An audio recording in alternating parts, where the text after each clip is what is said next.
Olá, seja bem-vindo a mais um episódio do podcast Dádiva e Gratidão. Hoje o episódio 59, a dádiva que nos remete a uma ideia de desprendimento, de entrega, de doar-se em favor de alguém ou de uma causa. Na ciência, ela é considerada um modelo de ação social onde são estabelecidas relações de liberdade, de obrigação, de interesse e desinteresse. É uma explosão de sentimentos como generosidade, espontaneidade, alegria e gratidão. Aqui no podcast nós vamos conhecer organizações e movimentos aqui da cidade e da região que atuam com alguma causa, sempre visando o bem da coletividade. Eu vou fazer a minha audiodescrição. Meu nome é Loriberto, sou um homem branco, cabelo bem curtinho, tenho um cavanhaque mais ou menos grisalho e hoje estou vestindo uma camisa de manga comprida com um colete na cor preta. A camisa na cor azul e o colete na cor preta. Quero convidar você para se inscrever no nosso canal no YouTube, também siga a gente lá nas demais redes, no Instagram, no Facebook, e você também pode acompanhar os nossos episódios no Spotify em áudio e vídeo. Quero agradecer também ao nosso apoiador, a Orplan Solutions, uma empresa de apoio às organizações, na gestão, no plano de captação de recursos, na elaboração de projetos, na captação de recursos, no acompanhamento da execução e também na prestação de contas. E você pode seguir também a Orplan Solutions lá no Instagram. Basta digitar Orplan Solutions, você vai encontrar ela bem facilmente. E hoje, nesse episódio de número 59, a gente quer falar sobre algo que é muito especial, está nas mídias, que é a questão da causa animal. E para isso a gente tem hoje aqui o privilégio de receber a APRA-Blu, a Associação Protetora de Animais de Blumenau, que foi fundada em 1999 e é formada por voluntários que dedicam parte do seu tempo a iniciativas ou atividades que visam ao bem-estar e à proteção dos direitos dos animais. A APRA-Blu tem como objetivo promover o bem-estar e as relações harmônicas entre humanos e animais. E tem vários projetos aí que eu não vou ler eles aqui porque a gente quer explorar eles justamente aqui no nosso bate-papo. E para isso eu recebo a Evelyn Ruscher, que muito obrigado, que vai trazer todo esse conteúdo aí, esse bate-papo aí que a gente vai ter. Evelyn, seja muito bem-vinda. Muito obrigada, Loriberto, primeiro pelo convite para a gente estar participando aí do teu podcast, né? E está abordando aí um tema muito importante. Meu nome é Evelyn Ruscher, eu sou uma mulher branca, episódio 59 é a minha idade também. Eu estou vestindo, né, uma camiseta animal print estilizada, com um colar marrom de resina, e tenho cabelos semi-grisalhos. Hoje eu trouxe eles presos aí por causa do tempo. Legal. E eu faço parte dessa organização há alguns anos, não participei da fundação da APRA-Blu, mas já sou uma voluntária sênior também da entidade. Já fui presidente da ONG por 4 anos e voltarei a ser a partir do mês que vem. Que legal. A gente está gravando esse episódio hoje no dia 12 de junho, então tivemos aí uma mudança brusca na temperatura nesse final de semana, então a gente está meio assim, com tosse. Até peço desculpas se acontecer aí de dar uma crise aí no meio do episódio, mas mesmo assim a gente vai gravar porque o tema é importante. Sim. Ô Evelyn, por que surgiu a APRA-Blu? Por quê? Como, né? Sim, como é que foi esse início lá? Né? Em 1999 ainda não haviam muitas organizações de proteção animal no nosso estado, né? Já existia alguma organização em Florianópolis, que era a CAPRA, e através dessa organização algumas pessoas que já atuavam na causa animal, mas sem fazer parte de uma organização, resolveram se reunir e formar uma organização desse modelo aqui na cidade, que era a APRA-Blu, né? Seria assim um braço da entidade que existia no estado. E depois de alguns anos, ela se desvinculou e formou a APRA-Blu. né? Então ela se tornou independente porque ela já tinha pessoas assim com conhecimento, com condições de estar formalizando uma entidade própria do município de Blumenau. Independente. Né? Independente. Então, assim, essas pessoas, algumas já saíram da entidade, outras ainda permanecem, né? Elas tinham como objetivo justamente fazer essa discussão desse movimento da proteção animal no nosso município, no estado e no país de um modo geral, proporcionando não, mas assim, sugerindo políticas públicas que naquela época, em 1999, não existiam praticamente políticas públicas. Existiam leis nacionais muito genéricas dentro da questão ambiental, mas assim não específicas para a causa animal, principalmente a causa animal dos animais domésticos, né? Para fauna silvestre já tinha alguma coisa, mas assim para domésticos muito pouca coisa. Então a entidade ela reuniu essas pessoas e a partir daí eles começaram a discutir e a querer fazer alguma mudança na cidade, principalmente a nível de conscientização para a necessidade de a gente estar protegendo também os animais domésticos, criando essas políticas públicas, criando mecanismos de defesa desses animais. Porque a questão do abandono, a questão do descontrole populacional, dos animais reproduzindo de forma assim descontrolada, isso sempre existiu, né? Mas assim não existia um olhar público para isso. E essas entidades, assim como a Prablu, elas nasceram para tentar despertar a população, a sociedade, mas também o poder público para a necessidade da gente estar tendo um olhar e um cuidado com os animais domésticos nos municípios brasileiros.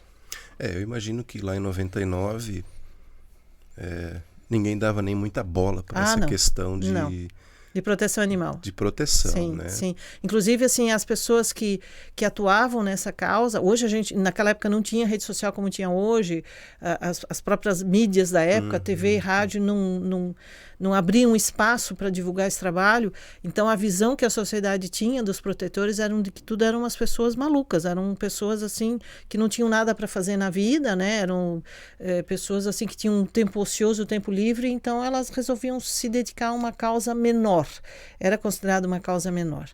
E graças assim a muitas pessoas que começaram a agregar esse movimento, aí a rede social ajudou muito também, a própria imprensa, a sociedade começou a perceber que esse é um problema grande que a gente tem no país.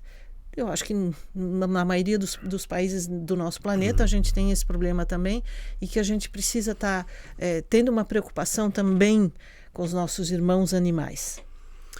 Isso na época eram os tais enquadrado aí nos ecochatos, né? Isso. Ainda temos assim alguns ativistas da causa animal assim que são vistos dessa forma, infelizmente, né?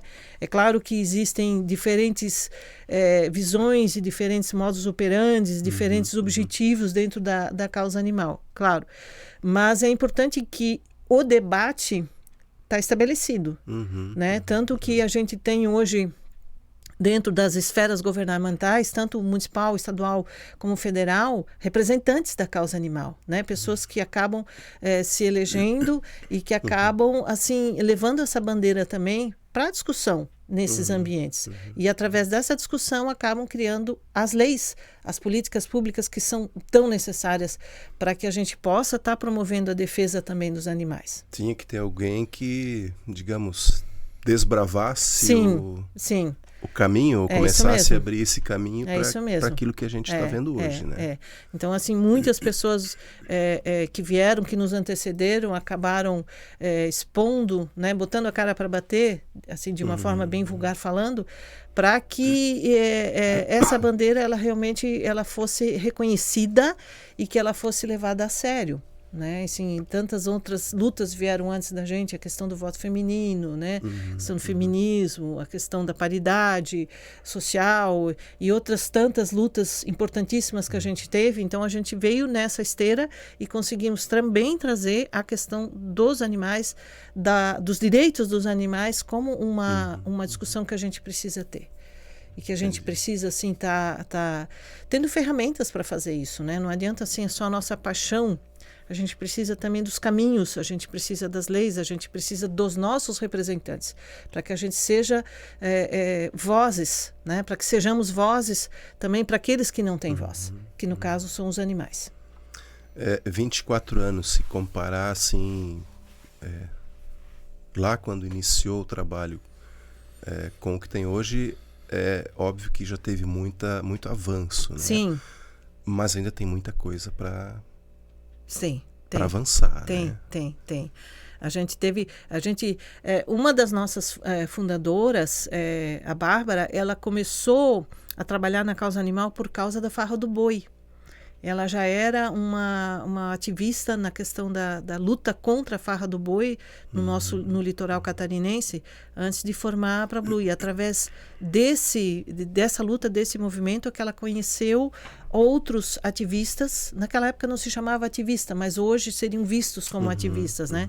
Ela conheceu outros ativistas e ela conseguiu, então, trazer esse movimento para Blumenau e criar a nossa entidade, né? Através de uma luta anterior. E depois vieram outras lutas, né? Principalmente a questão do controle populacional, através dos mutirões de castração, através das políticas públicas que facilitem os tutores a encaminhar a própria conscientização da necessidade de esterilizar os animais, porque existe ainda muito preconceito com relação a isso, principalmente com relação a animais machos, né? As fêmeas ainda é considerado um pouco mais natural, mas os machos ainda existe um preconceito muito grande. E aí vieram outras lutas, assim, todas as formas de exploração dos animais, né? Há poucos anos atrás nós tivemos uma luta muito forte aqui que a gente conseguiu levar para a LESC através de uma deputada, que é a questão do uso de animais para cães de aluguel, né? A gente conseguiu levar essa discussão para a LESC e aqui em Blumenau, outras entidades em Florianópolis, em outros municípios, assim, que os protetores eles vinham lutando contra isso, a gente conseguiu levar essa pauta e lá na LESC a gente conseguiu que fosse criada uma lei proibindo essa prática no estado de Santa Catarina. Assim como a farra do boi, que também existe um acórdão federal que é proibido, e infelizmente elas ainda existem. Essa manifestação ainda existe, que alguns chamam de cultural, a gente não entende dessa forma, mas o aluguel de cães ele ainda existe, só que é proibido. Como é que é esse aluguel de cães? São empresas que usam cães para alugar para outras empresas ou para propriedades, sim, para a proteção da casa, né? Entendi. E o que se configurou nisso daí? Uma exploração muito grande, onde o bem-estar do animal era o último dos itens. Sim. O objetivo era puramente financeiro. Então nós víamos animais idosos, animais doentes, animais sendo explorados, animais que não tinham uma alimentação adequada, que não tinham um cuidado com pra o próprio abrigo dele. Bem... Exatamente. Então às vezes ele ia cuidar de uma empresa ou de uma residência e ele não tinha um local seguro, protegido de sol, protegido de chuva. Isso aí foi documentado, existiam muitas provas para que a gente pudesse pavimentar essa nossa demanda, né? E aí a gente conseguiu provar que essa prática era cruel com os animais, que o objetivo primeiro e único era o lucro das empresas que forneciam esses animais, né? É uma realidade muito, muito triste. Uma coisa é você ter um cachorro no teu quintal, sim, que é o teu animal ali, que você é o tutor dele e que ele faz esse serviço também, né? Por quê? Porque é uma coisa até da natureza, né, do animal, né? Ele gosta da família, ele gosta da propriedade, então é um comportamento natural dele. Exatamente. Vai cuidar, né? Mas esses animais que eram usados para a segurança patrimonial, não, eles não tinham vínculo com as pessoas, eles mal tinham vínculo com os seus tratadores ou as pessoas que forneciam esses animais. Então eram animais assim que eram desprovidos assim de todas as necessidades básicas que eles tinham. Acho que fornecedor é o nome ideal, né? Porque não é dono, não é tutor, né? Tratador. Então, assim, essa foi uma demanda que foi aparecendo, assim, com o tempo, né? A questão do controle populacional hoje realmente é a principal bandeira, né, da maioria das organizações não governamentais que tratam da questão do bem-estar animal.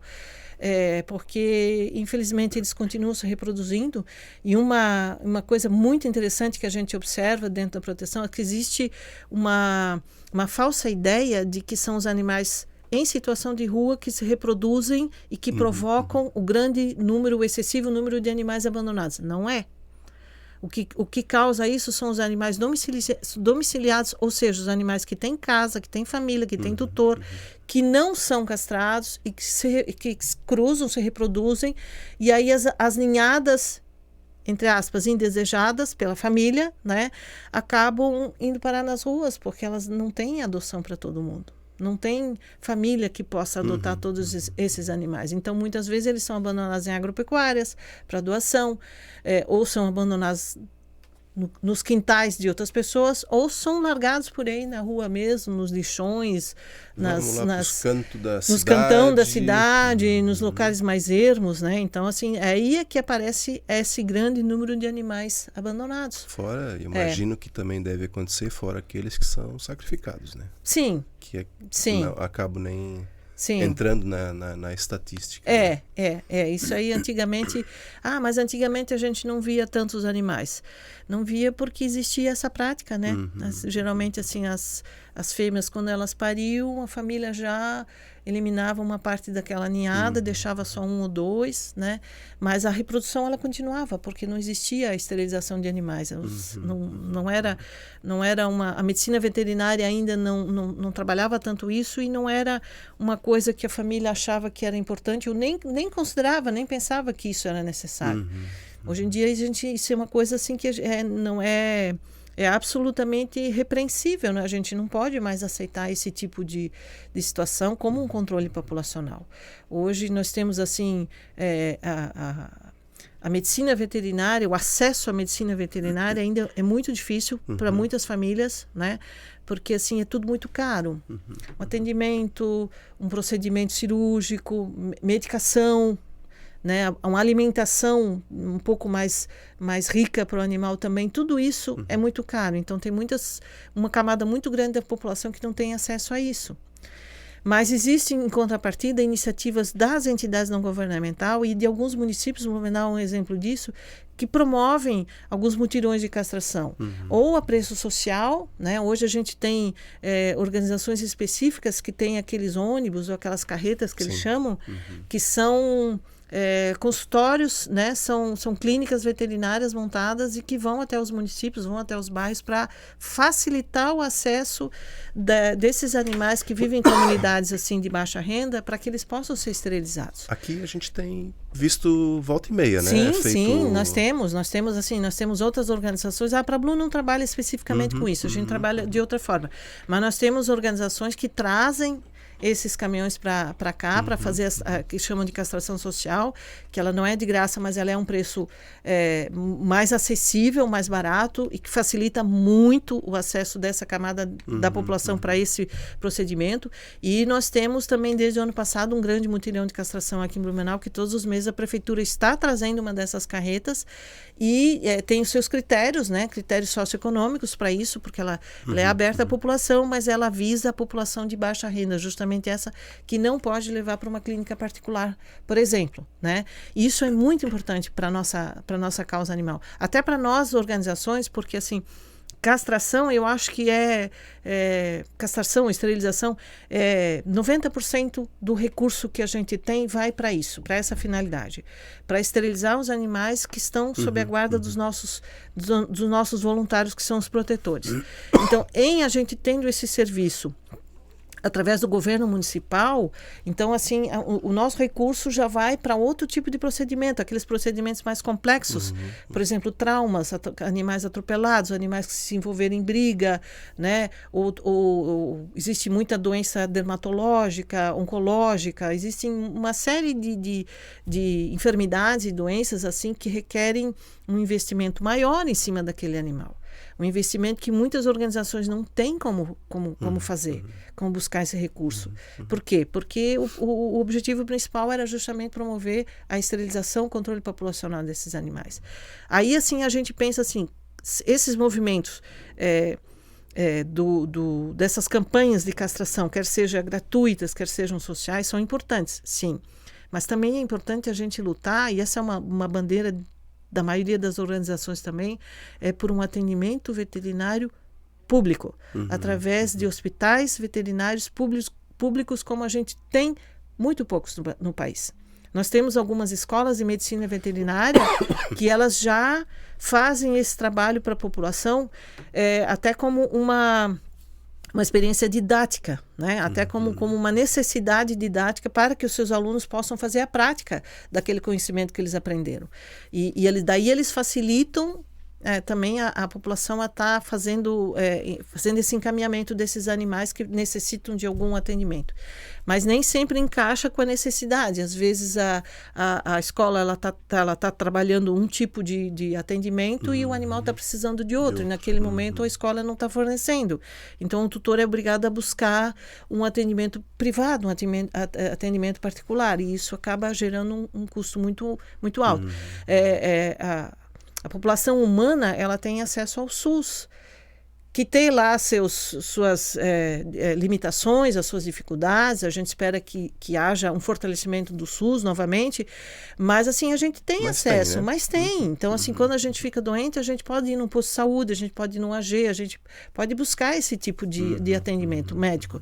Mas os animais domésticos, que hoje são vistos não mais como pets, mas como membros da família mesmo, né? De pelos e patas, mas são membros da família. Eles não têm. Então, muitas famílias acabam ou não fornecendo esse atendimento ao animal, porque não tem o recurso para isso, e acabam optando por soluções caseiras que muitas vezes mais prejudicam do que ajudam o animal, ou elas se endividam. A gente vê alguns exemplos de pessoas que vendem um carro, vendem um eletrodoméstico, fazem uma rifa, fazem uma ação entre amigos, tomam algumas iniciativas porque elas não têm como buscar. As próprias organizações, é o nosso caso, né? Nós, como organização não governamental, como ONG, a gente é obrigado a buscar recurso na sociedade para poder pagar as dívidas que a gente faz em clínicas veterinárias, que hoje também é o grande foco, assim, onde a gente mais tem dívida, né? Por causa desses atendimentos que a gente promove aos animais. Então, a gente depende disso daí também. Então, muitas vezes a gente é obrigada, a gente faz ações, né? A gente faz o pedágio, a gente participa de eventos da prefeitura, como a Feira da Amizade, né? Recentemente, ou a gente faz algum evento gastronômico, um jantar, um bingo, um café ou qualquer outra ação que a gente tem. A gente vende produtos também, né? A gente tem camiseta, tem agenda. Isso tudo é para captar recursos para que a gente possa pagar tudo isso daí, né? E não é só veterinário, a gente tem que pagar vacina, a gente tem que pagar ração, né? A gente às vezes também tem que investir em algum produto para que a gente possa revender. Então são várias necessidades financeiras que as entidades têm e que os protetores independentes também têm, porque além das entidades que existem no município e no próprio país, a gente tem um exército de protetores independentes, que são pessoas que preferem trabalhar sozinhas ou não vinculadas diretamente a uma organização, mas que têm também que pagar as suas contas, né? Elas elas precisam trabalhar, elas precisam ter uma atividade profissional para o seu sustento, e tem também a questão das despesas que os animais, sob a guarda dessas pessoas, elas têm, sabe? Não existe atendimento veterinário gratuito para os protetores e para as entidades. Não existe. Se tivesse, né? Mas não tem. Então, assim, isso é até uma lenda, assim, que algumas pessoas acreditam que os animais que a gente leva para as clínicas, eles não cobram da gente. Cobram.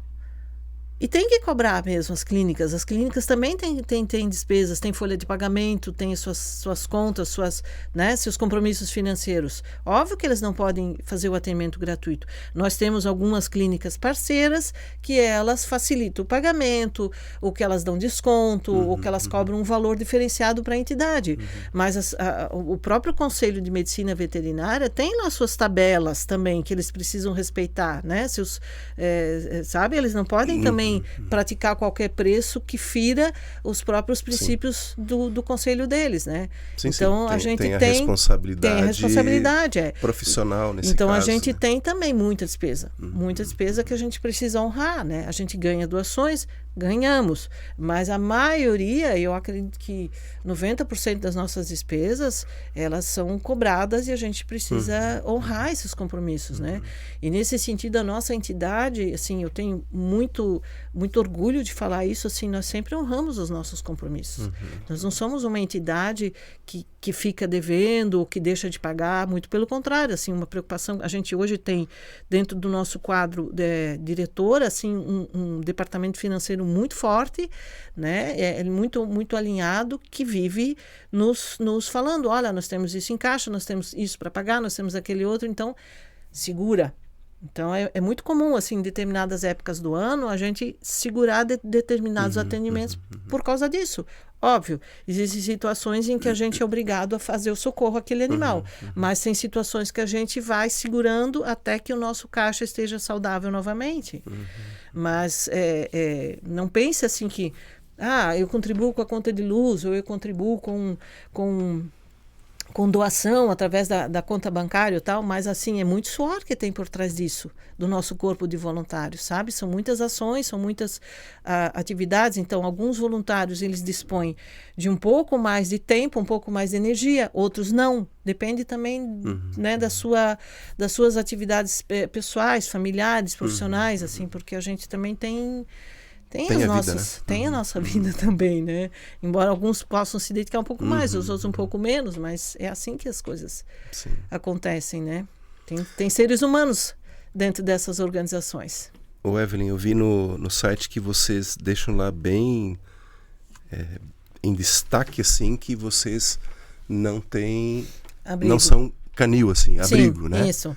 Como é que funciona, então, assim, porque você vem falando assim, protetor, né, pega um animal, leva para a clínica. Sim. Como é que é essa dinâmica? Onde vai ficar esse animal depois? Sim, desde que a entidade ela foi formalizada, existia uma preocupação dos fundadores e que esse conceito, né, ele passa sempre de uma direção para outra. É de que não é nosso foco criar mais um abrigo de animais, não é dessa forma que a gente trabalha. Porque a gente tem algumas ressalvas com relação a abrigos de animais que, assim, em algumas situações eles podem acabar se tornando depósitos ou, sabe, uma alternativa para que a população que não quer mais aquele animal, eu vou levar lá no abrigo, vou deixar lá. Então a gente não gosta muito desse conceito, então nós trabalhamos com lares temporários, onde os próprios voluntários, né, que fazem parte da associação, os próprios associados acabam levando esses animais para suas casas e ficando com eles até que eles sejam adotados por uma família permanente, ou através de outros lares que esse voluntário desenvolve na comunidade, com um familiar, com um vizinho, com um conhecido. Isso também é uma situação que a gente tem bastante. Então, alguns voluntários conseguem acolher alguns animais nas suas casas e outros gerenciam outros lares temporários que eles vão desenvolvendo na sua comunidade, no seu grupo de amigos, no seu grupo de trabalho. Então, tem pessoas que conseguem abrigar 1, 2, 5, 10, e isso varia, né? Depende da disponibilidade daí. Depende de disponibilidade de tempo, de espaço até financeira. Então, a entidade em si, ela fornece o atendimento veterinário que aquele animal precisa, né? Consulta, tratamento, medicamento, vacinas, esterilização. E a alimentação, ela também ajuda, né, com fornecendo a ração e disponibilizando seus mecanismos para a adoção desse animal depois para uma família permanente, quer seja através das suas redes sociais, de divulgação nas redes sociais, quer seja através de participação em programas ou de feiras de adoção ou algum projeto, alguma parceria que a gente tem aí com outra entidade para estar buscando a recolocação desses animais. Então é dessa forma que a gente vem trabalhando esses anos todos. Nos primeiros anos não era nem esse o foco da ONG, né? O foco da ONG não era tirar bicho da rua, era realmente promover essa conscientização, essa discussão, né? Mas surgiu um momento em que um começou a pegar um animal aqui, outro ali, e acabando isso virou uma das principais atividades que a gente tem. É algo que é inerente, né? Se você é apaixonado pela causa, você não vai conseguir ver o animal ali naquele estado. Sim. Né? Você vai querer Sim. fazer um pouco mais por ele. Né? Sim. Do que só ficar, né, no discurso, vamos conscientizar. Ok, mas nesse momento... aquele animal precisa de socorro, exatamente, precisa da ação. Então tem situações assim que o animal, a gente passa pelo animal e a gente tem que fazer o socorro, né? A gente tá numa viagem, num passeio... Segura aí, amiguinho, que eu vou lá conscientizar umas pessoas depois. É isso aí. Não tem como. É isso aí. Mas, assim, é uma dificuldade, porque tem muitas situações em que o animal ele não está abandonado. Ele é um animal indesejado pela família. E a família quer que a gente faça o acolhimento daquele animal. Então, é uma situação totalmente diferente. Uma coisa é você encontrar um animal na rua, né?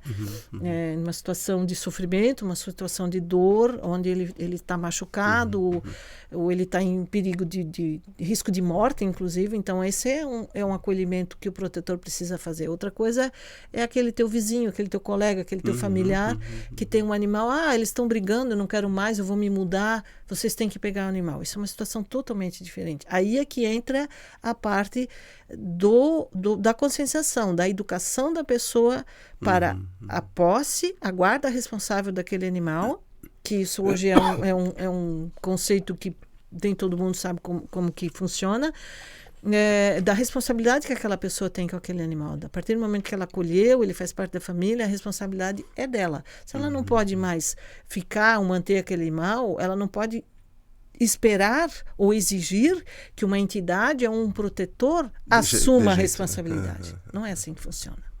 Né? Então, esse é um trabalho também que nós temos que fazer. Nós temos que fazer a parte de conscientização, de educação da população para isso, para a guarda responsável dos seus animais. Né? Que é dar o mínimo de dignidade, de respeito que aquele animal precisa, não mantê-lo acorrentado, mantê-lo em segurança dentro do seu pátio, para que ele não tenha acesso às ruas, que ele não possa ser atropelado, se envolver em briga e pegar doença. Né? Então, são situações em que a gente precisa também estar, muitas vezes, se manifestando, né? E educando aquela pessoa para isso aí também. Então, tem muita gente que busca a APRA-Blue para resolver o seu problema? Sim, existe. Não só a APRA-Blue, mas todos os protetores. Né? Assim, a gente vê na rede social, a gente acaba fazendo amizade, né? Acaba atraindo, né? Um grupo enorme de pessoas assim que são simpatizantes ou às vezes até atuantes dentro do movimento da causa animal. E a gente vê muitas situações assim que as pessoas assim desabafam, reclamam assim, poxa vida, eu não tenho condições de estar acolhendo todos os animais que as pessoas querem que eu acolha. Por situações diversas, assim, até eu acho que todos os protetores têm esse tipo de experiência que é muito triste, assim, tu encaminhar um animal para um lar, para uma família e achar que você fez uma boa escolha, daqui a um pouco a família quer que você pegue ele de volta. Por razões as mais bizarras possíveis, sabe? Eu já passei por isso, conheço outras pessoas que passaram, se separaram, aí nenhum dos dois quis ficar com o cachorro, pegaram um outro cachorro mais novo e aquele cachorro já está velho, não quer ir mais, a família vai se mudar e aí não pode levar o bichinho junto, sabe? Situações assim que fogem ao nosso controle. Então, quando a gente faz uma recolocação, uma adoção para uma família que a gente selecionou, que a gente entrevistou, que a gente muitas vezes foi na casa visitar, ver quais eram as condições de habitação daquele cachorro, onde é que ele ia viver, e aí você acredita que você fez um bom trabalho, que você deu um destino legal para aquele animal, que aquele animal vai ter uma vida digna e feliz, e daqui a pouco não é isso. Isso é muito frustrante. Eu acho que a maior frustração dos protetores, existem as questões dos animais que a gente não consegue salvar, claro. Muitas situações assim que o animal vem a óbito, infelizmente. Isso é muito triste, é muito frustrante, mas mais eu acho que do que isso são as adoções que não dão certo, sabe? Que a gente acha que fez uma boa recolocação daquele animal e de repente você vai descobrir que não. Que o animal não foi bem acolhido por aquela família e ele volta novamente para o teu cuidado, aí você tem que começar todo um trabalho novamente, né? Existem acumuladores, claro, isso é uma realidade também bastante triste, assim, são pessoas que acabam enchendo suas casas de animais, mas existe toda uma situação de saúde mental por trás disso, né, que leva essa pessoa a fazer isso. Mas existem muitos protetores que acabam colocando muitos animais em suas casas porque tem essa dificuldade de achar famílias responsáveis, de achar famílias amorosas, né, para estar acolhendo esses animais também. É isso. Que coisa. É. E existe um cadastro? Vocês têm esse controle dos animais que passaram pela APRA-Blue e foram então encaminhados, destinados para lares? Não? Sim. Nós temos assim uma ficha de adoção, né, que a entidade tem um padrão. Os próprios voluntários que estão responsáveis por aqueles determinados animais que fazem o controle dessas adoções, né? Aí hoje assim com WhatsApp, com Facebook, Instagram, assim é bem mais fácil de fazer esse controle, porque a gente acaba agregando essas pessoas às tuas listas de amigos, né? E você vai fazendo o controle até dessa forma também. Mas existem também os dados, assim, telefone, endereço, assim, sabe? Por um período é feito acompanhamento, né? Quer seja através de visitas presenciais ou através de conversas, de troca de fotografias, assim. Cada caso é um caso, mas sim, existe. Interessante. Bacana, eu queria voltar no ponto que era um dos programas, né, que vocês têm, que é a conscientização, né, para tutela responsável. Essa era tutela, guarda, a expressão é isso mesmo. aí, né? Como é que vocês têm agido, né? Qual é a linha assim de atuação para você formar um tutor, né? Sim.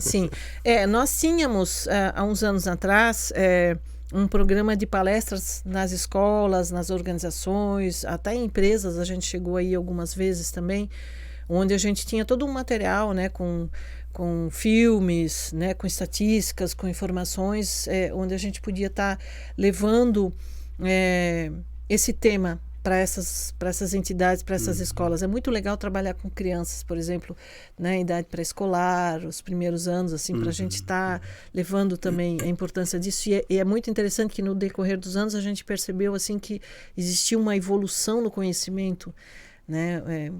O tema não era desconhecido para as crianças, pelo contrário, as crianças já conhecem bem, já têm contribuições.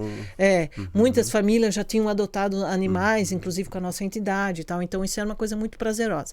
Infelizmente, como a gente depende de voluntários para fazer esse trabalho, hoje a gente não tem mais esse projeto, né? Mas a gente sabe que ele existe, que outras entidades, outros protetores estão conseguindo fazer. Essa é uma forma. Através da própria rede social também a gente tem, assim, algumas campanhas virtuais que a gente faz, né, para educar a população com relação a isso, através das ações que a gente participa, assim, através a gente vai estar na caminhada, na caminhada a gente está há muitos anos, na Feira da Amizade também, onde a gente leva o nosso produto para vender, mas também leva o nosso conhecimento, a gente leva a nossa experiência para a população, através de conversas, através de material impresso, através de folhetos, prospectos, a gente está passando também essa informação. A caminhada, por exemplo, é um evento muito bacana para a gente participar também, porque a gente percebeu uma evolução no decorrer dos anos da participação de cães sem raça. Nos primeiros anos era praticamente só cachorro de raça que participava, né? Então a gente estava lá, a gente chegou a levar alguns animais nossos também para adoção, mas não é um ambiente muito bom para isso, então a gente parou de levar. Mas a gente estava lá todo ano também, assim, disponível para conversar com a população. E a procura das famílias, assim, por informação, por troca de experiência, até para comprar produto para contribuir com a nossa entidade, sempre foi muito grande. A população sempre teve, assim, um carinho, uma empatia bastante grande com a gente, então a gente percebe, assim, que realmente esse trabalho de conscientizar e de educar, ele surte efeito. E também, assim, uma coisa assim que a gente ama, a gente vai num evento desses assim, é ver uma família com 2, 3 ou 4 animais, metade deles é sem raça. tem aquele animal de raça, que muitas vezes ele foi comprado ainda, mas a família, num outro momento, buscou a adoção de um animal que precisava de um novo lar.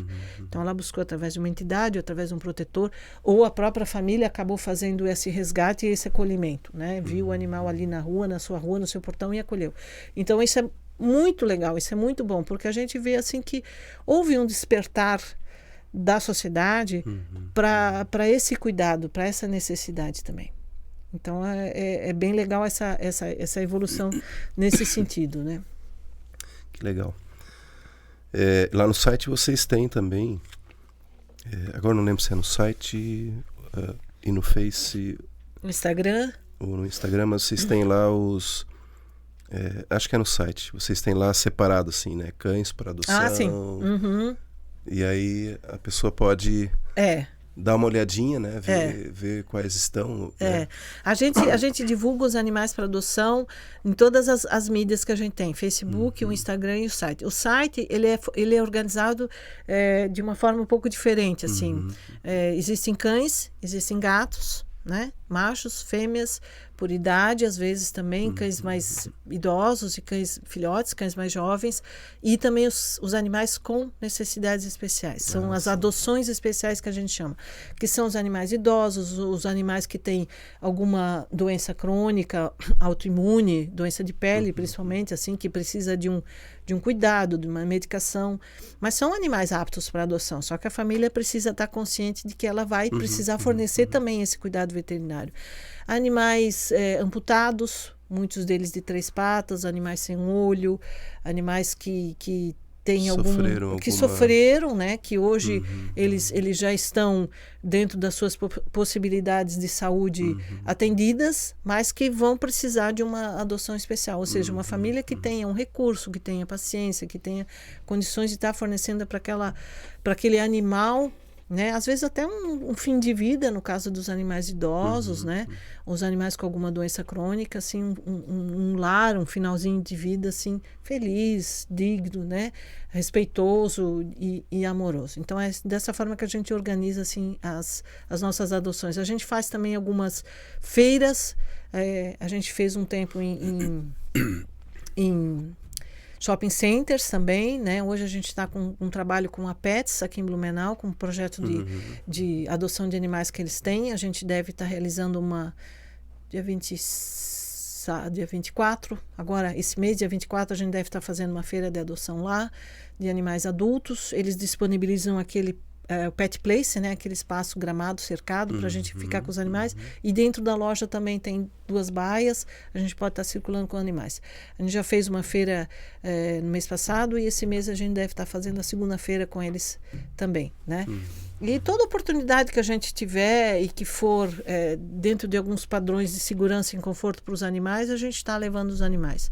Hoje nós só fazemos feiras de adoção em locais cobertos.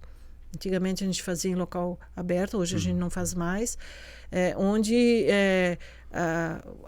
a entidade, né, a organização que nos convida, ela possa estar fornecendo um mínimo de condições para a gente estar levando os animais. Um cercado, uma segurança, né, que seja protegido de sol, de vento, de chuva, esse tipo de coisa.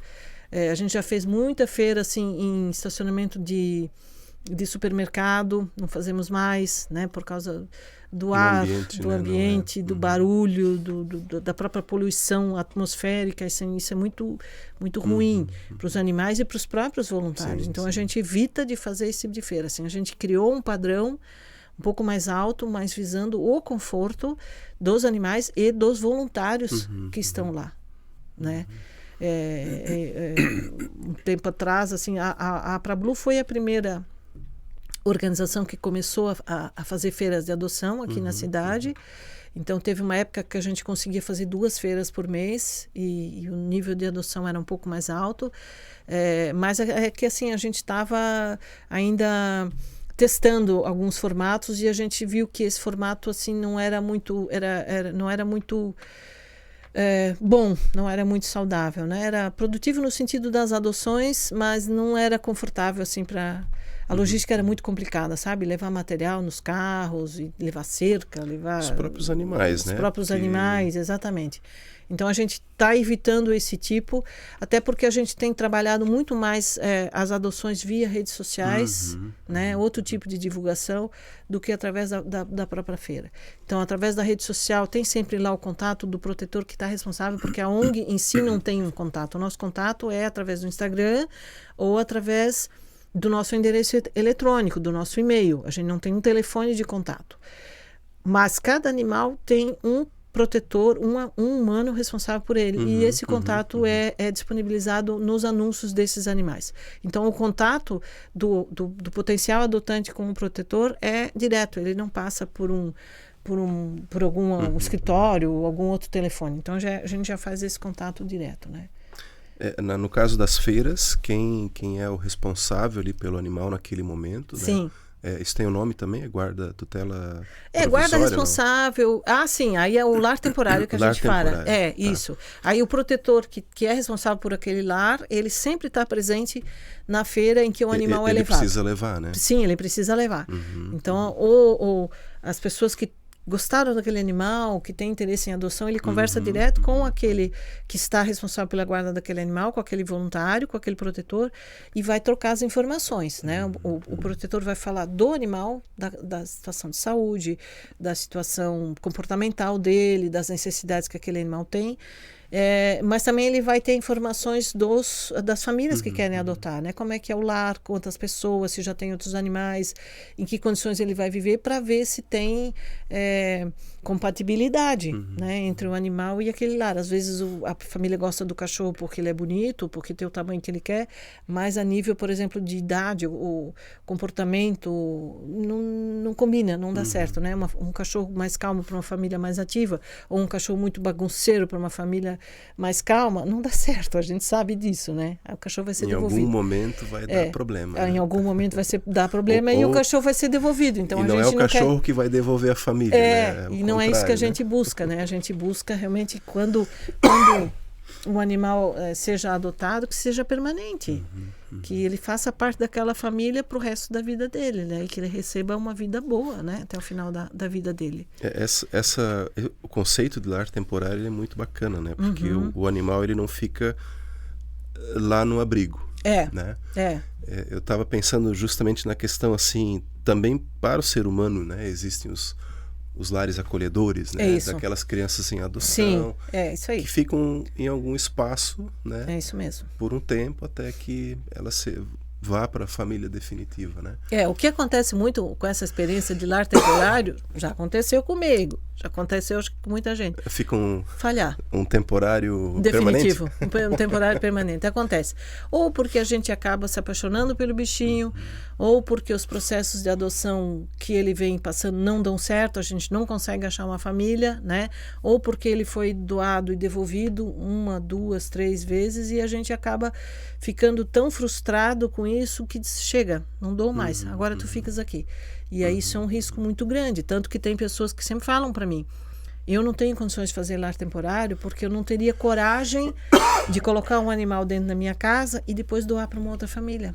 Olha só. Então esse é um exercício de desprendimento muito grande que a gente precisa fazer. A gente precisa entender que nós somos uma casa de passagem, que aquele animal vai ter um lar enquanto ele estiver na minha casa, mas que o meu objetivo é achar um lar melhor para ele, né? Um lar assim onde ele possa receber o acolhimento que ele precisa, né? Porque por mais que a gente dê atenção, os cuidados que o animal merece, muitas vezes ele está num grupo, numa matilha, ele poderia receber um cuidado um pouco melhor, um cuidado diferenciado, que eu, como protetor, muitas vezes não tenho condições de dar, porque eu cuido de outros animais também, né? Eu tenho o meu grupo, mas eu também tenho o grupo de animais que estão para adoção. E é assim que a gente tenta fazer, mas muitas vezes falha, né? Muitas vezes o bicho acaba ficando o resto da vida ali na tua casa, né? Esse é um risco. Você citou, né, a devolução, né? Algumas vezes, né? Tem alguma estatística, assim, desses animais que vão para... São adotados, né? Vão para para tutela ou posse responsável. Sim. Mas voltam várias vezes? Não. Essa estatística a gente nunca se preocupou em fazer, embora ela exista. Eu acho que talvez uns 20%. Eu estou assim dando um número muito aleatório, tá? Mas eu acho que existe sim. Existem muitas adoções que a gente se engana, infelizmente, né? A gente acha que está fazendo um bom encaminhamento para aquele animal, mas há alguma situação futura e imprevisível que foge ao nosso controle, aí a gente não consegue. A gente teve essa semana um caso aí de uma situação, um quase feminicídio aqui em Blumenau, que a mulher, ela teve que sair da cidade e ficaram alguns animais para trás, gatos e um cachorro. E inclusive o Esquadrão Pet está fazendo a divulgação desse caso para tentar a recolocação. É uma situação que fugiu ao controle. Uma das nossas voluntárias conhece essa mulher, ela diz que ela é ótima cuidadora, ela ama os animais dela, mas ela está numa situação de risco, onde ela não pode mais. E a família não conseguiu mais fazer esse acolhimento. Então, uma outra organização está ajudando a buscar novos lares para esses animais. Isso acontece com a gente também, com os animais que a gente recoloca. Tem situações assim imprevistos que acontecem, né? Até de óbito. Há 2 anos atrás, eu busquei uma cachorra que uma pessoa adotou de mim e que ela veio a óbito e não tinha familiar que pudesse acolher. Ele deixou 10 cachorros. Eu peguei 2 de volta. Aí outras pessoas pegaram e tal, até que conseguimos dar encaminhamento a todos os animais. Mas, infelizmente, é imprevisível, né? Muitas vezes. Agora, uma curiosidade. Quantos animais você tem? Você, enquanto eu tenho, protetora? Sob a minha tutela, uns 40 animais. Sob a minha tutela. Entre os meus, que eu cuido, alguns que eu cuido para uma outra pessoa, uma outra voluntária que saiu do país e que eu assumi a guarda, né? E os animais, e os que eu faço lar temporário também, que eu estou buscando recolocação para esses animais. E tá difícil de baixar, eu quero baixar esse número, mas tá difícil, porque sempre aparece uma situação em que um animal sai, mas aí entram 2, né? São situações assim que a gente não pode fechar os olhos, né? Que a gente é obrigado, assim, né? Essa semana mesmo eu fiz um resgate num outro bairro, de uma situação que me avisaram de um cachorro amarrado num terreno com uma propriedade da minha família que estava em demolição. Eu fui até lá, e o cachorrinho estava lá, amarrado, num banheiro velho, assim. Então, eu fiz o acolhimento desse cachorro e agora eu estou encaminhando ele para os protocolos de adoção. Então, assim, os animais todos são vacinados, a gente faz aquela vacina polivalente, né? A gente faz a esterilização do animal, independente de ser macho, fêmea, gato ou cachorro. E algumas situações, a gente faz a vacina contra a raiva também, né? E a colocação do microchip também, que agora a gente está começando a trabalhar com isso. O nosso protocolo com a PETS, por exemplo, eles exigem o microchip e a vacina contra a raiva. Então, o cachorro que vai ser encaminhado para um novo lar, ele vai totalmente pronto para esse acolhimento. Então, ele não vai ter risco de reprodução indesejada, né? Ele vai estar protegido contra as principais doenças que acometem os cães e gatos, e ele vai também com um microchip, no caso, em alguns casos, assim, que facilita a identificação do animal caso ele se perca da família, caso ele vá parar na rua e alguma pessoa resgatar aquele cachorro, se ela passar numa clínica que tiver o leitor, ele pode ser devolvido para a família através das informações que estão naquele microchip. Era isso que eu ia perguntar, essa questão do microchip. Então, em clínicas existe o leitor. Sim. Mas onde é que fica a base de dados? Isso é municipal? Sim, alguém tem que administrar isso? Né? Por exemplo, nós temos... são várias empresas que desenvolvem essa tecnologia, né? Tá. Então, assim, as clínicas, elas optam por uma ou outra tecnologia. Existe um banco de dados dentro da própria empresa que fornece o microchip, né? Mas aí ele é acessado pela clínica e, então, o animal ele é identificado, tem as informações dos tutores lá, telefone, endereço e tal, para que ele possa ser devolvido. A prefeitura trabalha com uma outra tecnologia também. Isso é uma coisa muito interessante também, que de um tempo para cá, além da esterilização, da castração, a prefeitura está fornecendo esse microchip, que é uma forma também de responsabilizar os tutores pela guarda daquele animal. Então, ele vai ser castrado de forma totalmente gratuita pela prefeitura, ele recebe a medicação, ele recebe colar, ele recebe também o microchip. Por isso que é exigido lá o certificado de residência, o documento do tutor, para que se esse animal estiver na rua e for resgatado pelo órgão municipal, o órgão vai saber de quem é o cachorro e vai poder ou fazer a devolução para o animal, que geralmente acontece, não é interesse do órgão municipal reter o animal, pelo contrário, que ele volte para a sua família, mas se houver um caso de negligência, de abuso, de maus tratos, essa família possa responder por isso aí também. Então, isso é muito interessante. Hoje não existe um microchip universal, existem algumas empresas que se fazem isso, isso é um ajuste que se faz necessário, porque às vezes você resgata o animal e ele tem um determinado microchip, mas a clínica que você levou trabalha com outro. Sabe que tem o microchip, mas não consegue ler, não consegue acessar a informação porque é outra empresa, assim, cada microchip tem um tipo de leitor. Então esse também é um desafio que precisa ser superado, né? Que a gente tenha, que se desenvolva pelo menos o leitor do microchip. Uma coisa é o microchip, outra coisa é o leitor, né, que vai acessar a informação. Que hoje, como existe o controle remoto universal de TV, né, que existe um leitor de microchip universal também. Independente, aplicativo que consiga juntar... É isso aí. Que existe uma tecnologia que consiga fazer isso, acessar aquela informação independente. O dado é daquela empresa, mas ele é compartilhado. É isso aí. Bem isso daí. Porque a situação está ali, né? A situação está ali. Então, essa é uma ferramenta muito legal. Eu acho que nós aqui no país estamos atrasadíssimos com relação a isso.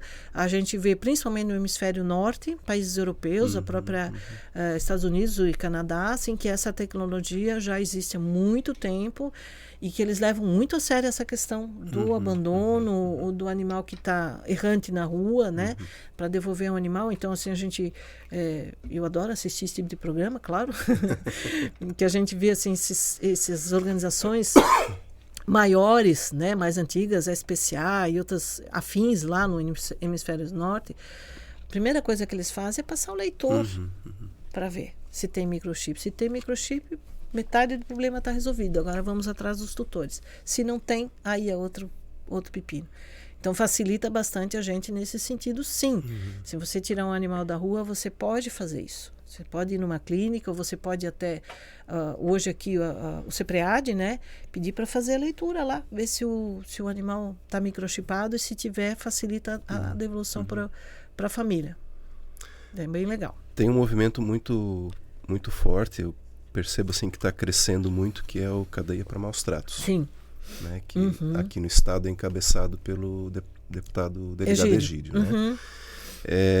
Essa também é uma relação que vocês têm assim, buscado aproximação para encaminhamento nos casos mais graves assim? Essa é uma dificuldade que a proteção animal sempre enfrentou, que é o apoio policial e jurídico para casos de maus tratos. Então, assim, por muito tempo a gente não sabia para quem pedir ajuda quando a gente presenciava uma situação de maus tratos.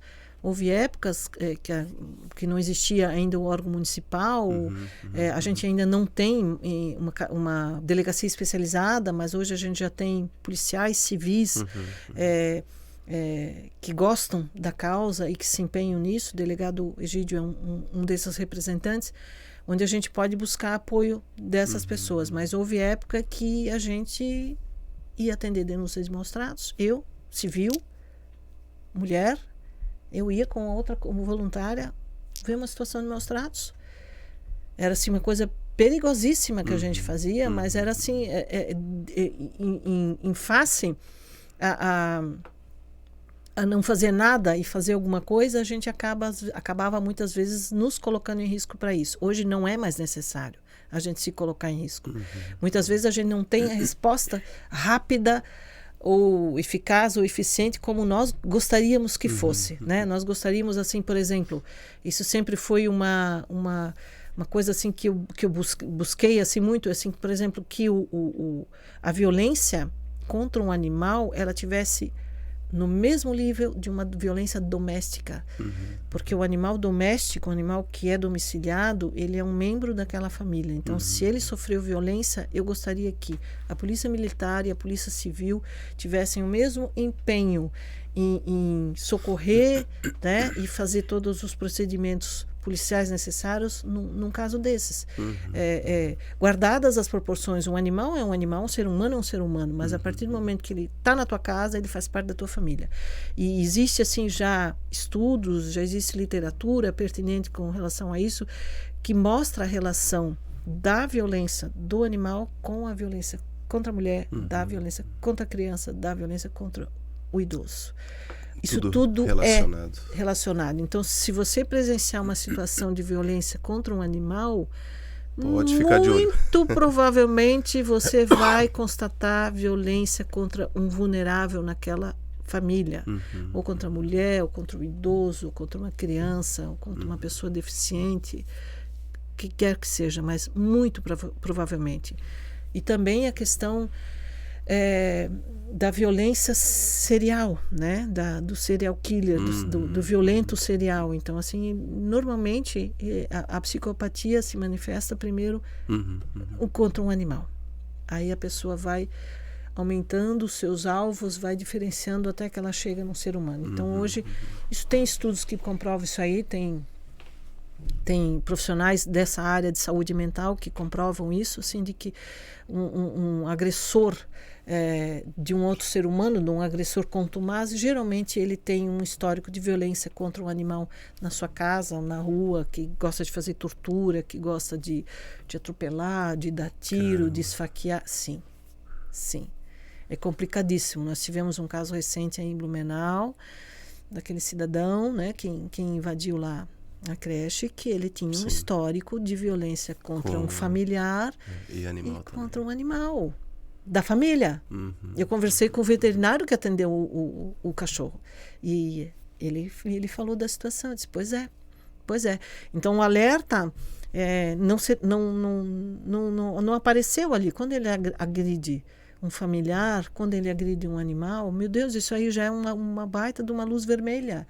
Fiquem de olho nesse cidadão, né? Forneçam o atendimento psicológico, o atendimento necessário, psiquiátrico, né? Ou até policial que esse indivíduo precisa, social e tal. Então, isso é uma coisa muito séria que a gente vê, assim, sabe? Algumas pessoas acham que a violência contra o animal, ela não é uma situação grave, ela é muito grave, porque ela mostra até uma doença social que a gente tem, né? Assim, alguns casos assim que a gente não entende como é que o ser humano é capaz de fazer isso. Sentir prazer no sofrimento de um outro ser. Faz com o animal, pode fazer, se é que já não faz, né? Esse é um aspecto, para mim, é novo, tá? Já valeu a nossa conversa, porque eu nunca tinha feito essa relação. Sim, pode pesquisar isso daí. Pode pesquisar, que é bem isso que acontece aí. É grave, assim. E hoje a gente tem uma sociedade doente nesse sentido, né? A gente vê casos bárbaros, casos horríveis, e assim, numa recorrência, né? De quem consegue infligir mais dor e sofrimento a um outro ser, quer seja um animal, quer seja uma pessoa, assim, com requintes de crueldade. É um alerta que a gente tenta fazer também para a população, assim, fiquem atentos, assim. Se você tem um parente, um conhecido, um vizinho que manifesta isso aí, essa prática de infligir dor e sofrimento aos seus animais, não é uma boa pessoa. Não é. Então fiquem atentos, assim, façam as denúncias necessárias, né? Nós temos um órgão municipal, através do CEPREAD, da SEMAS, da Secretaria de Sustentabilidade e Meio Ambiente, e nós temos as próprias delegacias, onde você pode chegar e fazer um BO. Pode fazer, por que não? Né? Isso é configurado crime de maus tratos está previsto no Código Penal, está previsto em algumas leis assim específicas para isso. Então a gente precisa também fazer a nossa parte, assim, não fechar os olhos quando a gente presencia uma situação dessas. E hoje tem um instrumento poderoso na mão, né? Temos aí. Que é o celular. Filmar, que faz ligação, inclusive, né? Mas hoje com tantas outras funcionalidades, né? É isso aí. Então, assim, é uma ferramenta poderosa, uma ferramenta importante para a gente também, né? E essa é uma questão voltando assim a questão do cadeia para maus tratos, assim, isso é uma luta nossa também, no sentido assim de que as leis que já existem, mas que as leis possam ser aplicadas de forma efetiva, que essas pessoas que cometam os crimes de maus tratos, muitas vezes levando o animal a óbito, eles sejam penalizados, e que sejam penalizados até de forma exemplar, assim, o máximo que aquela pena daquela lei, ela possa ser aplicada nesses casos, né? Porque são situações que a gente não é aceitável numa sociedade assim que se quer se dizer organizada, civilizada, né, onde existe uma preocupação tão grande com o coletivo, com o social, que esse tipo de crime, esse tipo de ato seja aceitável. Não é aceitável. A gente é uma luta assim que a gente tem e que a gente vê vários avanços, assim, porque no caso da mídia, por exemplo, existem alguns casos que repercutem de uma forma assim muito visível, muito grande, que acaba comovendo, acaba sensibilizando e acaba criando movimentos no sentido de procurar justiça para alguns casos específicos, mas não só isso. Criação de políticas públicas para evitar determinadas situações. São algumas demandas que aparecem, né, algumas situações e que acabam levando. Então, assim, o papel do protetor, ele também passa por aí. Passa por pautar os nossos representantes nas esferas legislativas e até nas esferas executivas, porque algumas situações a gente vai direto aí para os gestores, pautar esses nossos representantes, porque a gente precisa lembrar disso, né? Eles são nossos representantes, né? Eles não se representam, eles foram votados. Posso não ter votado nele especificamente, mas se ele se elegeu é porque uma camada da população quis que ele representasse. Então, ele me representa também nessa situação. Exigir que eles também acolham essas demandas e busquem ampliação das políticas públicas que já existem, mas assim elas precisam ser ampliadas, ser respeitadas. Hoje a gente tem, por exemplo, uma discussão, essa discussão já é antiga, mas hoje ela criou um tamanho maior também, que é a questão do uso de animais, por exemplo, para experimentos científicos, para testes em remédios, em cosméticos, esse tipo de coisa, até onde é ético, até onde não é ético. Isso é muito bom que esse tipo de discussão exista, né? A exportação de animais vivos para consumo, abate e consumo da sua carne, assim, isso é uma situação horripilante, assim, é o suprassumo do sofrimento de um animal. Transportar um animal vivo naquelas condições, né, onde uma boa parte chega lá morto e pisoteado, etc. e tal. E a gente tem que cobrar desses nossos representantes que eles abracem também essas bandeiras. E hoje a gente pode dizer assim que a gente tem uma representação assim maior do que a gente já teve alguns anos atrás. Pelo menos a gente tem representantes. Talvez eles não tenham apoio, né? Ainda, né? Ainda, porque isso ainda. Eu acredito que também é uma construção, né? É uma construção. Um tijolinho que você vai colocando, daqui a pouco... Sim, exatamente. Vai chegar o momento. Né? Eu participo de um grupo de discussão também com relação a essas questões, e eu vejo assim, a movimentação que eles fazem para chegar em Brasília algumas pautas, algumas demandas, e eu acho isso muito bom, porque eles estão conseguindo canais para isso. Eu disse, opa, legal. Então, é isso aí que a gente tá buscando. Então, existe, sim, dentro da proteção, o ativismo, né? Que são aquelas pessoas que elas não tiram o cachorro da rua, né? Não fazem esse trabalho, ou fazem também, mas que fazem também mais esse trabalho, então, de buscar esse fortalecimento, né, das políticas públicas, assim, a criação e o fortalecimento das políticas que já existem. Não tirando o mérito, né, não tirando a importância do trabalho daquelas pessoas que fazem o acolhimento dos animais que estão em situação de rua, em situação de maus tratos ou sofrimento. Claro que não. Mas é necessário que a gente faça os dois trabalhos. né? Ou mais. É necessário que a gente busque representação em todas as frentes que a proteção animal exige. E aí a ciência é uma coisa assim muito orgânica, muito dinâmica, que vão aparecendo situações em que a gente nem imaginava, né? A gente falou ali do aluguel de cães, você não desconhecia que isso era uma prática que existe. E existem outras situações por aí também que a gente precisa tá buscando os direitos também dos nossos animais, né? Muito bem. Ô Evelyn, como que as pessoas que estão aí nos ouvindo, como é que elas podem ajudar a APRA-Blue?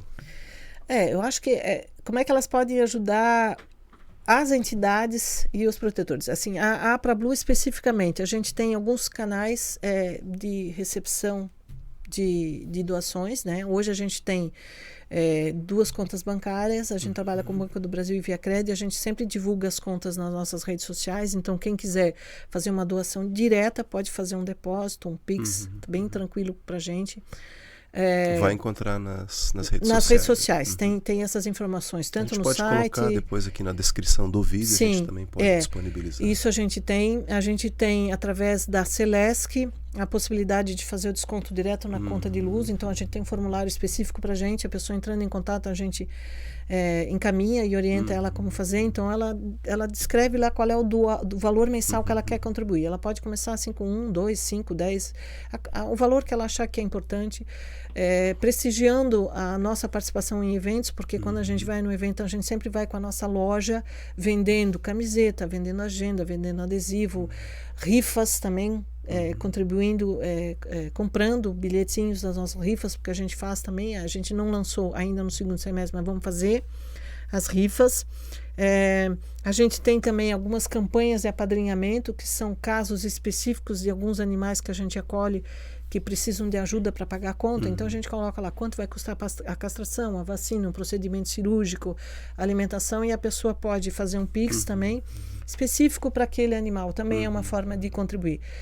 Ou então fornecendo, abrindo a sua casa, fornecendo espaço para lar temporário. Às vezes a pessoa tem possibilidade, então ela pode também entrar em contato com a gente e oferecendo, disponibilizando esse espaço, que a APRA-Blue então faz todo o acompanhamento, dá uma infraestrutura para que a pessoa possa estar cuidando daquele animal e nos ajudando a fazer esse trabalho.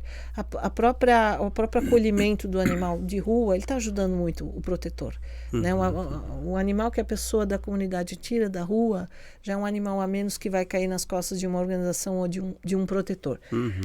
Também são situações, ou doando ração, doando produto de limpeza, brinquedo. A nossa entidade tem também um brechó, a gente não tem uma loja física, mas a gente tem um depósito onde a gente guarda aquele material e a gente participa de eventos. Da Feira da Amizade a gente participou também, e também de algumas feiras comunitárias, feiras que alguns grupos fazem, a gente é convidado para levar o nosso brechózinho também, a gente leva. Então também é uma forma das pessoas estarem ajudando, sendo voluntário também, né? A gente precisa muito de voluntários, precisa de pessoas que possam estar fazendo acolhimento de animais, ou, se ela não puder, mas nos ajudando, porque a gente participa muito de eventos, e os eventos sempre são em final de semana, a maioria deles. Então a gente precisa de gente que vá lá nos ajudar, né? A vender uma rifa, a vender um produto, a cuidar de um animal, ou estar representando a entidade. Então, assim, o voluntariado é muito bem-vindo. Além do trabalho diretamente com os animais, a gente precisa de pessoas. Hoje a gente tem, mas assim, para cuidar de uma mídia, né, para desenvolver algum projeto, ou para desenvolver alguma campanha, ou uma outra contribuição que a pessoa tenha algum conhecimento que a gente não tenha no quadro de voluntários. Uma pessoa com esse conhecimento, ela pode estar trazendo para a gente também, né, através de uma consultoria, através de uma ideia que ela tem, de um projeto que ela acha que ela consegue tocar e conduzir, e que a gente não tem hoje voluntário para isso. Então, são diversas formas que a pessoa tem para ajudar.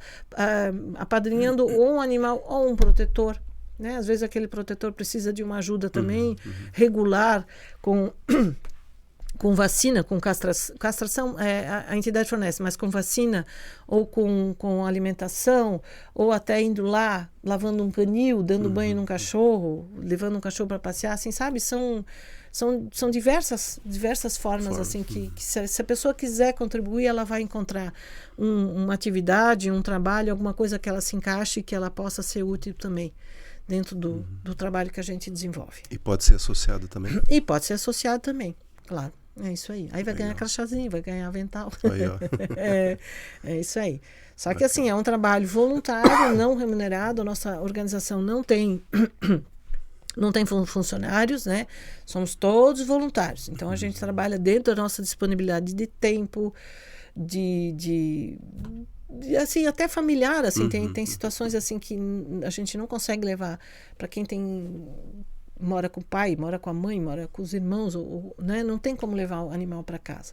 Mas tem como ajudar um outro protetor a cuidar daquele animal, fazendo o que a gente chama de taxi dog, por exemplo. Tem voluntário que precisa levar o animal na feira e não tem condução para esses animais. Então, se aquela pessoa tiver carro ou puder ajudar aquela pessoa a fazer o transporte dos animais, nossa, é muito legal. Ajuda bastante também. Então, assim, quiser ajudar... N formas aí.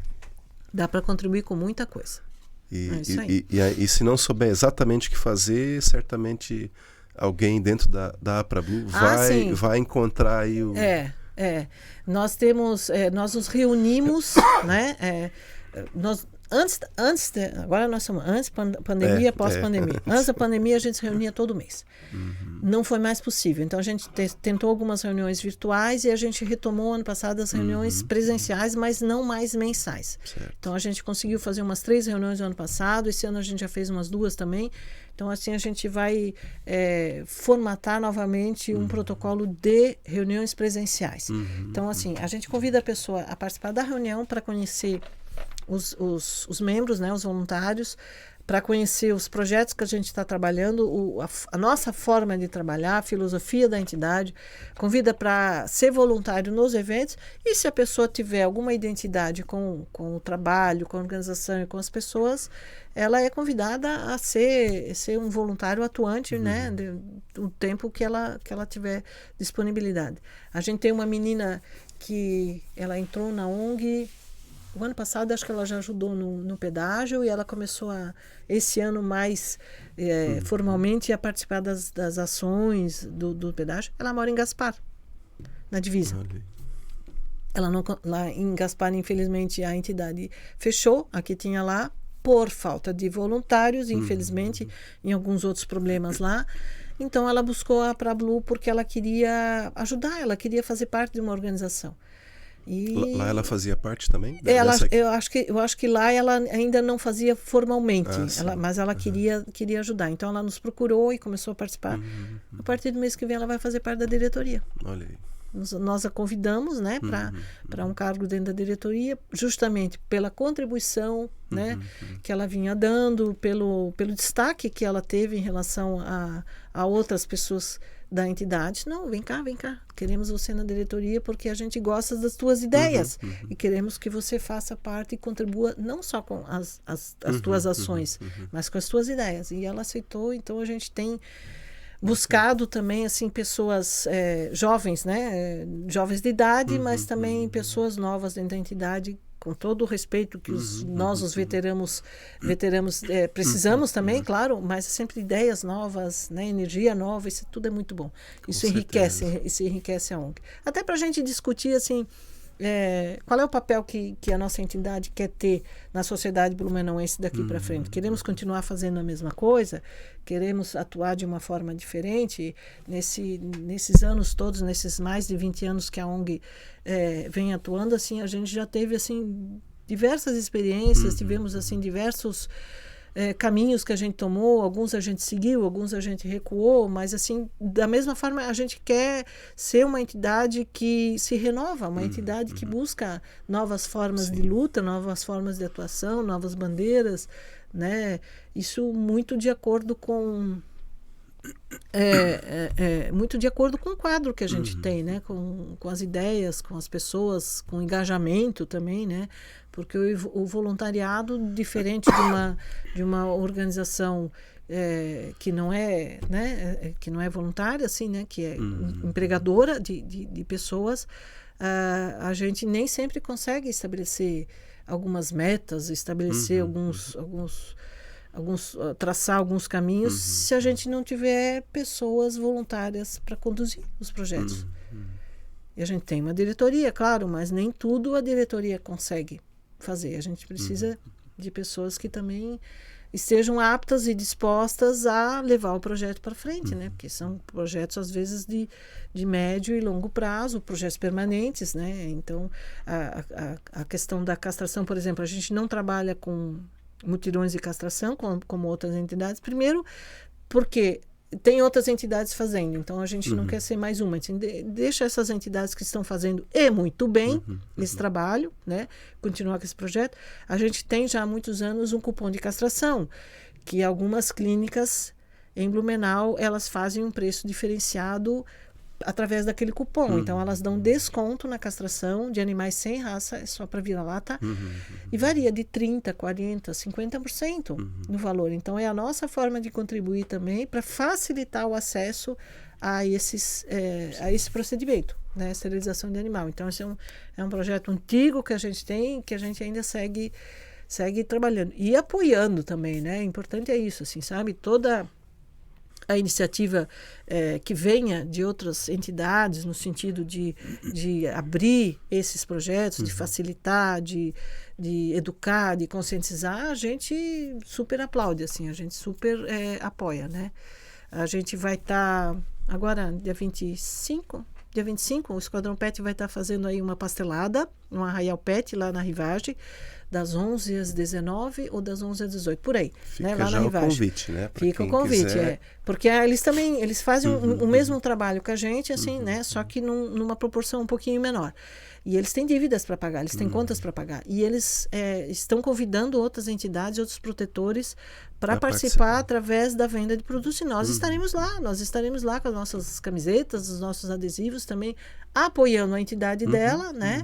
E também apoiando a entidade deles e também vendendo o nosso produto e trabalhando. Porque é um trabalho similar. É um trabalho assim, o animal que uma entidade acolhe, que uma entidade socorre, é um animal que eu não estou socorrendo. E eu posso estar socorrendo o outro, então a gente acaba criando um grande exército. Uma rede, né? E essa rede existe. Isso eu vejo, assim, porque existem os grupos no Facebook, existem os grupos no WhatsApp, onde um pede socorro para o outro. Todo mundo pede socorro, porque ninguém tem condições de abraçar tudo, né? Então a gente trabalha, assim, muito nessa parceria, né? Tentando assim, eu posso te ajudar nisso, mas tu pode me ajudar naquilo, né? Nesse caso eu não tenho como atuar, mas eu já estou vendo que tem outro protetor atuando, beleza, então tá tranquilo, faz aquele trabalho ali que a gente segue. E não é uma guerra por espaço, né? Não existe concorrência, sabe? Se existir concorrência, só na cabeça de algumas pessoas, porque na verdade é um trabalho, eu diria que numa perspectiva atual, infinito, sabe? Porque essa problemática do descontrole populacional, dos maus tratos, da negligência, ela é assim, no horizonte eu não vejo solução, por enquanto.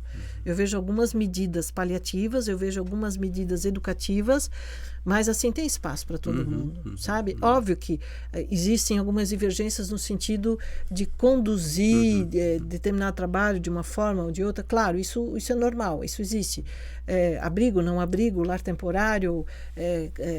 Transportando para ser humano também existe, então por que também não vai ter? Mas né? assim, realmente a principal bandeira de todos os protetores tem que ser controle populacional e guarda responsável, tem que ser. Isso é ponto pacífico, isso não se discute. Então, o protetor que não trabalha com a esterilização, a castração de animais e busca uma guarda responsável para esse animal não é protetor. Esse é o mínimo que se exige de um protetor ou de uma organização, que ele foque nisso daí. Tu não vai doar um animal que não é castrado. Para quê? Para que o problema lá na frente apareça? Não. Tu tens que doar um animal que já esteja esterilizado, seja saudável, de preferência vacinado, né? Já numa uma condição de saúde adequada para a adoção. E também a educação daquela família, daquele tutor para os cuidados que aquele animal necessita, né? Essas são as principais bandeiras que toda a proteção animal tem que ter. A partir daí existem alguns focos diferentes, né? Veganismo, vegetarianismo, não, né? E um defende uma bandeira, o outro acha que essa bandeira não é importante para a sua organização. Tudo bem. Eu acho que tem que ter espaço para todo mundo, desde que haja respeito, né? E esse tipo de cooperação que eu estava falando agora, isso é super importante, legal, que é bem legal. Sim, eu conheço... Eu gosto de trabalhar dentro de uma organização. Eu gosto.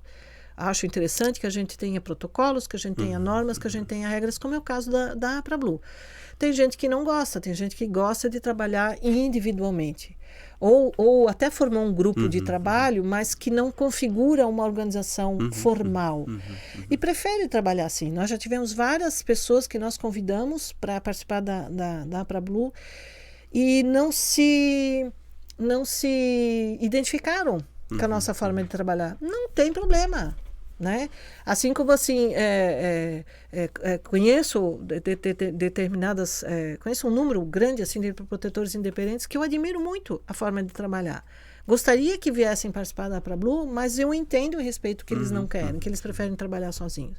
Eles trabalham pontualmente, em alguns casos, dentro das suas capacidades, dentro das suas limitações, e isso eu respeito muito. E eu acho que essa é fundamental para que o nosso movimento tenha respeito e tenha a força. Aliás, a força nós temos, nós não temos talvez o reconhecimento dessa força, porque a gente precisa entender assim que tem certas situações, tem certas demandas que nós precisamos esquecer as diferenças e trabalhar junto, para que a gente consiga os objetivos que são comuns a todos nós, né? Então nós somos um movimento muito forte aí, não só no país, mas no planeta, digamos, né? Mas é bacana. Quem entra nessa vida dificilmente consegue sair. É uma coisa interessante, assim. Eu mesmo entrei por acaso. Eu entrei porque eu adotei um animal da organização. Daí eu fui numa reunião levar esse animal para mostrar, um animal com uma deficiência. Fui na reunião para mostrar um animal, participei da reunião, voltei no mês seguinte, voltei no outro mês, no outro ano eu era presidente. E já não saiu mais. E não saí mais, no outro ano eu era presidente. Eu digo, tá. É assim, é um caminho meio que sem volta, né? Porque a gente acaba despertando na gente uma paixão, acaba despertando na gente uma compaixão que muitas vezes a gente desconhecia que a gente tinha. Mas quando a gente passa a conviver com esses animais em sofrimento, ou até com as pessoas, né, que trabalham nesse movimento, e aí você conhece pessoas extraordinárias dentro da proteção animal. Pessoas assim com um dom de doação, sabe? Um dom de se doar para as outras pessoas, porque a gente, diferente assim do que existe assim um folclore de que o protetor de animal cuida só de bicho, isso é uma lenda, porque muitos protetores de animais eles são adotantes de crianças, né? Ou eles apoiam outras causas, ou eles trabalham com outro tipo de voluntariado. Dificilmente eles estão só no movimento. Eles acabam criando uma abertura para acolher outras criaturas, para acolher outras situações de sofrimento, acabam criando assim uma empatia por determinadas situações e causas que às vezes elas não sabiam que tinham, né? Então isso é bem interessante. O protetor do animal, existem os malucos, mas todos nós somos todos meio malucos, mas assim existem também assim pessoas assim extraordinárias, muito, muito assim evoluídas, sabe? Que a gente percebe assim que já estão num outro nível assim, muito acima do que a gente está. Interessante. Que a gente quer chegar lá também, mas talvez não nessa vida, talvez numa próxima. Ô Evelyn, tens ideia de quanto tempo a gente já está conversando? Não, acho que deu uma hora, não. Nossa Senhora. quase 1h30, né? Não, eu sei. Essa é uma... Eu às vezes eu me estendo muito porque realmente, assim... eu tenho, assim, não sou católica, eu não sou praticante de nenhuma religião atualmente, mas, assim, eu tenho um santo, assim, que é o São Francisco de Assis, né? E é o meu lema, assim, São Francisco no comando. Eu saio de casa, eu sempre falo, São Francisco no comando, cuida dos meus animais, cuida da minha casa e cuida do meu caminho, né? Hoje eu pedi para que ele ele abençoasse as minhas palavras. Eu falei, olha, protege as minhas palavras hoje, me inspira para ir conversar lá também. Mas lembra que eu falei que aqui é o espaço, né? A gente tem esse espaço de fala, né? Sim. E, nossa, foi muito legal. Que bom. Certamente a gente vai ter que voltar de novo, né? Daqui a um tempo a conversar de novo, ver como é que foi esse intervalo de tempo entre um e outro, né? Sim. Porque sempre vai surgir coisas novas para a gente conversar. Mas a gente está indo agora também para o final e eu queria pedir assim para você deixar uma mensagem final para quem está aí nos ouvindo. O que eu posso dizer além de tudo, assim, que as pessoas, assim, elas tenham um olhar, né, com um pouco mais de compaixão, um pouco mais de carinho para essa população, né, dos animais em situação de abandono, em situação de rua, mas também para as pessoas que trabalham para tentar amenizar esse sofrimento desses animais, sabe? Olhem para o protetor de animais com um pouco mais de carinho, um pouco mais de compaixão e às vezes um pouco mais de empatia também, porque às vezes ele pode estar precisando de uma ajuda, precisando de um socorro que você pode dar e você não sabe. Então, existem algumas situações em que acolher animais em casa acaba criando uma situação, às vezes até diversa, complicada, estressante para os vizinhos, mas existe também uma história por trás, existem vidas ali, então realmente a gente pede assim que as organizações, os protetores, sabe, apoiem. O protetor vai fazer um evento, apoia o evento, sabe? Compra lá o ingresso para o evento que ele está fazendo, compra o produto, ou oferece alguma ajuda que talvez você não saiba que você possa dar, mas que aquela pessoa está fazendo. Então a gente pede só isso, assim, um pouco mais de empatia, um pouco mais de carinho, um pouco mais de respeito também, tá? Para as organizações e para os protetores que fazem o trabalho aí de resgate, acolhimento e luta pelos direitos dos animais, que é muito importante também. Que legal. É isso aí. APRABLU, Associação Protetora de Animais de Blumenau. Conversei com a Evelyn Ruscher, ela que agora no mês de julho de 2023 volta à presidência da entidade. Evelyn, eu queria deixar uma pequena lembrancinha dessa passagem aqui pelo podcast. Show! Muito legal, bacana. Fica como uma recordação aí. Sim. E, que lindo. Enfim, agradecer mais uma vez, né, por terem topado aí trazer um pouquinho da história da APRABLU, aliás, muita história, né? Muita história. 24 anos aí resumidos em 1h30, mas enfim. Enfim, é isso aí. Vamos deixar um pouquinho para o próximo também, né? Beleza, que beleza. Também é a nossa gestão da nova diretoria de 2 anos, né? Então a gente tem um intervalo aí para estar... Primeiro, a gente dá prosseguimento porque o atual presidente vai ser meu vice. Então a ideia já é que a gente mantenha um trabalho que já está sendo bem feito, mas que a gente possa talvez estar criando algumas novas oportunidades, novos projetos também. Aí a gente pode voltar e falar disso aí. Então, vamos convidar de novo, né? Sigam as redes da APRABLU, que é muito importante, né? A comunicação, ela se dá por ali. Sim, né? Sim, basicamente. Então é importante seguir, né? E também sigam aí as nossas, né? Do Dádiva e Gratidão Podcast. Você vai nos encontrar em todas as redes sociais.